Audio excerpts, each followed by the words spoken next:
আমি নির্বাচনের মধ্য দিয়ে সরকার ক্ষমতায়ন বলতে সেটি বুঝি, যার মাধ্যমে শুধু একটি দলেরই আগমন, পরিবর্তন বা ক্ষমতায়ন নয়, বরং মানুষের ভাগ্যের পরিবর্তন করতে হবে।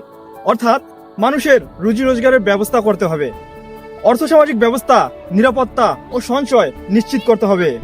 আমি সরকার ক্ষমতায়ন বলতে সেটি বুঝি, যা কর্মসংস্থানের মাধ্যমে প্রতিটি নারী ও পুরুষের বেকারত্বের সমস্যার সমাধান করবে।